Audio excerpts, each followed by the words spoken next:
Hey guys, this is Desmond coming to you from the Brass Ring. And today I'm going to do a video response to Kaylyn Chapman James. And for those who don't know who she is, she was actually the young lady who did a Facebook Live response on the Dallas police shooting that took place back in last year and around July, August 2016. Story's a little old, but the remnants and what caused the shooting in Dallas to take place is still going on today. Police relations with American citizens, particularly American citizens of color. One thing that people don't speak on a lot is there's a lot of distrust between the two individual communities. Number one, people of color have a history of distrusting the police. This history goes back historically to the relationships between people of color and police officers. And going back in the day, this would be Africans or African Americans, however you want to say, and police officers. When police officers first came about in the United States with the release of and the abolish of slavery, there were a lot of killings by police officers, a lot of lynchings. There wasn't really an outlet for people of color to go to when they were victims of assaults and victims of death and things like that. So because we have a history of police being complicit in these types of acts and violent assaults, it created a deep-seated mistrust in people of color towards police officers. And even up until today, it's not just Africans who don't trust police.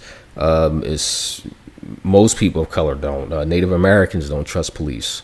And if you look at the situation that's going on in Dakota with the Native Americans and the protests and the picketing, there's been a lot of violent clashes between them and police officers that's actually going unreported. So much so that former military vets are actually stepping in to help out the Native Americans because of the atrocities that's going on down there between them and police officers. So this is not just a African thing. This is Puerto Ricans don't trust police. Native Americans don't trust police. Just people of color just generally just don't trust police. And it's because the treatment they receive at the hands of police officers are different than how police officers handle people that look like them, people of the same color, same race. So this all ties into Kaylyn Chapman James, who put her Facebook video up on Facebook Live, and she received great backlash for it. What makes this story unique is because she's a Christian, and she was just coming out of church, and she was basically speaking on the conflict that she had inside. On one hand, she has her spiritual beliefs, and on the other hand, she's a black woman, and she's seeing people that look like her. Often, a lot of times, in the cases that we've seen coming to light, being unjustifiably murdered for either little infractions or no infraction. So this was weighing heavily on her, and she actually felt a great deal of guilt, because she said in her video that a part of her did not feel sorry for the police officers, that she kind of felt like it was justifiable given all the things that's been going on today, all the murderers that's taken place. And she got a lot of backlash for that. So because she's a Christian and I'm a Christian too, and I understand the conflict, I want to give my response to that video that she put up. Number one, Is it natural for her to feel that way? The answer is yes. It's natural for her to feel that way on a human level. I don't care who you are, whether you're African, Italian, whatever race, Asian, whatever race you are, and not Asian, but Japanese, Chinese, whatever race that you are, and you're seeing people of your race being persecuted and at worst murdered for little to no infractions, it's not going to sit well with you. The problem with that is the people that are doing it are not being punished. So that's really the big issue. If the people that were committing the acts was being punished, then it alleviates the frustration and the anger. So since this has been happening, and in 90% of the cases, the perpetrators are being set free and not being held accountable, that's when the anger kind of builds up. And when it builds up, it gets to a point where you have a response like Kayln had. So to feel that way is, from a human perspective, is very natural. Is it Christian to feel that way? Not really. Spiritually, we have our beliefs. We're told how we're supposed to relate to individuals. Christianity actually calls you to be greater than what you are. And what I mean by that is it calls you to have emotions. It calls you to put your belief above your emotions. And at times, these things are very difficult. Now, in Kaylyn's case, she was basically pouring out her heart and letting everyone know the conflict that was going on inside her. That a part of her felt like she didn't feel remorse for the police officers. One thing you need to understand about Christianity, for those who aren't Christians, God is very big on justice. Very big on justice. And actually, in the Old Testament, in the book of Numbers, chapter 35, verse 19, God says specifically that if any man takes another man's life maliciously, that person is to be put to death. So what you see today is we're living in a system where people are being killed and the perpetrators are not being held accountable. And held accountable doesn't mean go to jail. Held accountable doesn't mean lose your job. Held accountable from a spiritual Christian perspective means death. So if you take a person's life, you lose your life. That's God's law. People get this confused with turn the other cheek and you got to forgive and everything like that. And they take it out of context. Forgiveness is not wronging someone and telling them you're sorry. Forgiveness is wronging someone and then going back to that person and making right that wrong and asking for forgiveness. If you take something from someone, for example, let's say you stole something from someone or you said some things about a person and damaged their reputation. When you go back to apologize and seek forgiveness for that person, you have to undo or restore that person back to their original point where they were at before you did what you did. So you can't steal a person's TV and steal their jewelry and then hock it at the pawn shop and use the money to gamble if you have a gambling addiction, maybe a drug addiction, whatever the case may be. And then a year later get clean, come back to that person and ask for forgiveness. That's not forgiveness. Forgiveness is more than just lip service. It has to be followed by an act. What you need to do is go back to the party or the person you offended, make them whole. And if you can't make them whole, sometimes you can't. Sometimes items have sentimental value. And no matter, even if you replace those items, it's not the same because the item you're replacing has sentimental value attached to it. So what you need to do is go back to that person and make them whole as best as you can, and ask for forgiveness. That's what true forgiveness is. A lot of people get that misconstrued with the turn the other cheek and when you take a person's life maliciously, there is no forgiveness. You're supposed to lose your life. God said that. Number one. So her conflict that she has from a spiritual perspective is coming from a place of seeing men and at sometimes women be murdered senselessly and the perpetrators not being held accountable. And that's where the anger and the conflict is coming from. When I heard the story, I can say, from a sober mind, that those police officers had families. They had people that loved them, people that wanted to see them come home that day. They had friends, parents, everything like that people normally have.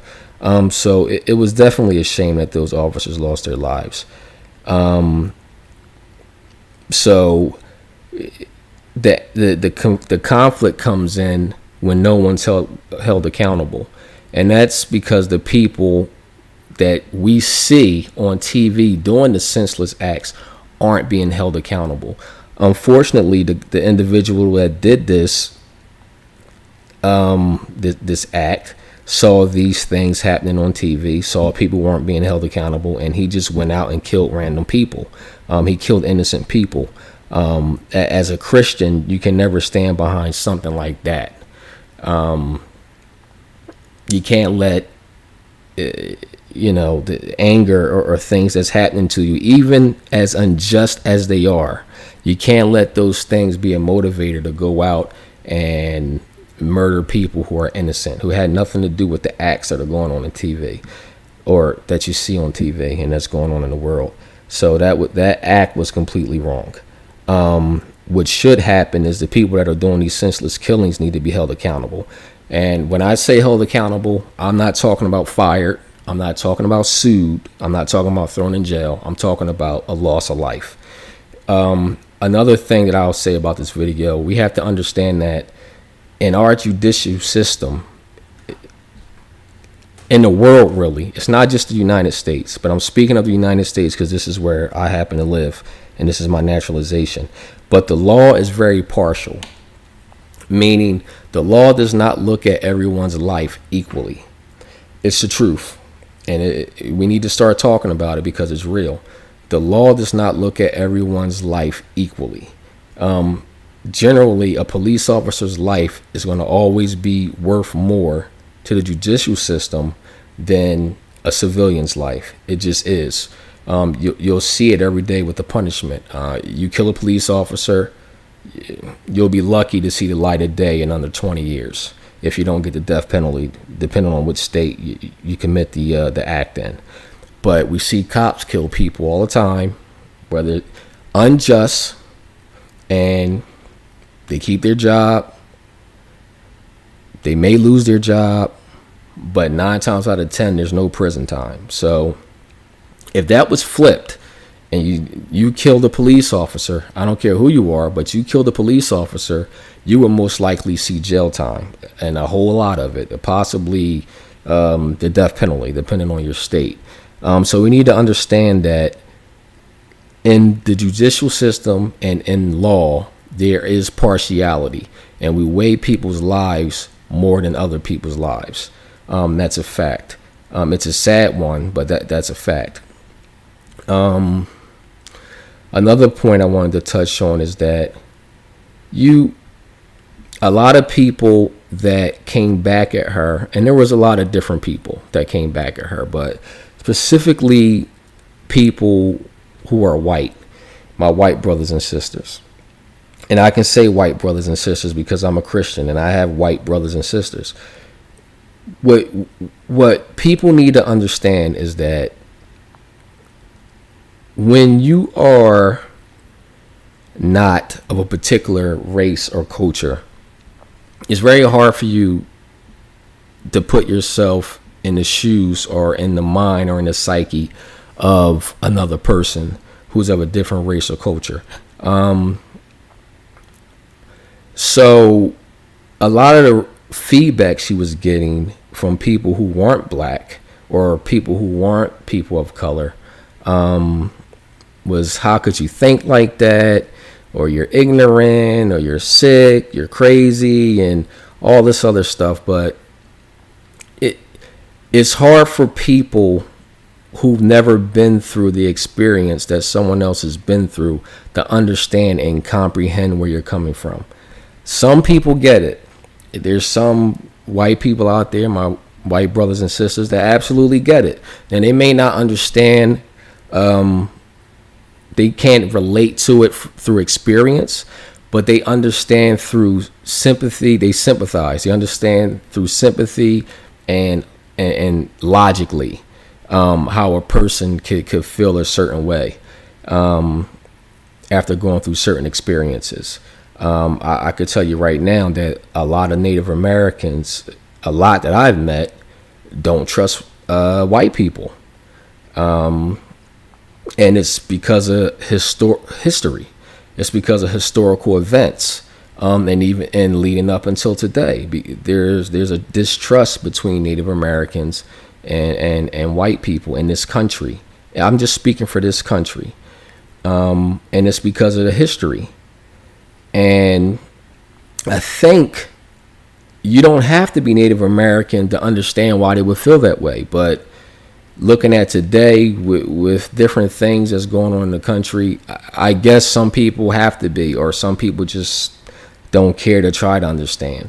So, and that really brings me to my point of her video response. What we need to understand as Christians is that the world is not going to think like us. The world does not think like us. We have to understand that all these things that are happening in society, the killings, the inequality, the unfairness, the unjustness, all these things that's happening in the world is a product of the world. These things that's happening now was to come. Christ said he would come, and now they're here and they're happening. It's alarming to witness it because you're seeing at times blatant injustice, and that in itself is alarming. And you're probably looking at things and you're trying to understand how a person can look at tape and see someone get murdered and be so callous and so heartless and so thoughtless about a person losing their life. And it can be very appalling. What I would say to Kaylin or anyone else out there that's a Christian is, it is appalling, but it's also to be expected. The world's godless. America is not a Christian nation. You can turn on the TV and see that. Christianity is not even the dominant religion in this country. It's actually Catholicism, and Catholicism is not Christianity. So you have a country that doesn't have a relationship with God, says it does, will jump up and down and say we're a Christian nation, but we're obviously not a Christian nation. The things that's going on today would not go on in a Christian society. So with that knowledge, knowing that we are not a Christian nation, these things are to be expected. Don't be shocked by it. Don't be appalled by it. But the moral code that the world lives by is not the moral code that Christ gave Christians to live by. So in closing, what I'll say is I definitely understand the conflict that Kaylin was going through. I know, even though I'm a Christian, and God told us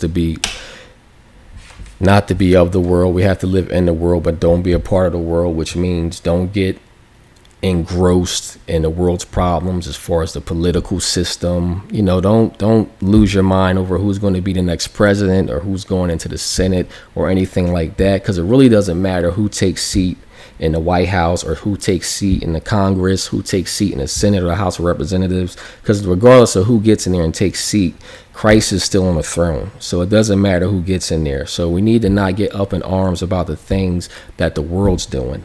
And that's what I would like us as Christians to do, is not to get too involved with what's going on in the world. When you see injustice, you point out injustice, you say it's injustice, and you leave it at that, because the world's going to do what the world's going to do. No amount of pleading, no amount of logic, No amount of praying is going to make a sinful world switch its ways. The law is going to always be impartial.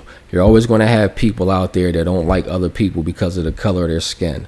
You're always going to have good people that stand up, which is the minority, and you're going to have people that know things are wrong that don't stand up. The truth is, most people are cowards.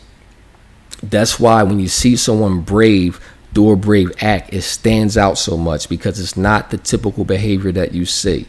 So knowing that going forward, it's a tragic what's happening to people in this country, especially people that don't have the backing or a system to come to their defense. Police officers have a system. They work for the system. So the system is not going to go against itself. The system is going to protect who supports the system and who works for the system. So we're going to keep seeing cops get off. We're going to keep seeing them get off. We're going to keep seeing them get the benefit of the doubt. We're going to keep seeing all that stuff. Is it right? No, it's definitely not right. And as Christians, we need to stand up and say it's not right. But also, I don't want Christians to get so involved in this that it takes you away from whatever it is God has called you to do. Because if you're a Christian and you're in the body of Christ, you have a job to do. God called you to do something. So focus on what God has called you to do. Don't focus on the cares of the world, because the world's going to do what the world's going to do. And that's sin and eat itself up until our King comes back. So that's my video response on this. Kayln, definitely from her video, there were some repercussions aside from the comments. She was also suspended from her job. I didn't hear she got fired, so I'm assuming she's back. But so yeah, that's my response on that, and I have more responses coming too. So thank you guys for joining me on the Brash Ring. Until next time, I'll see you.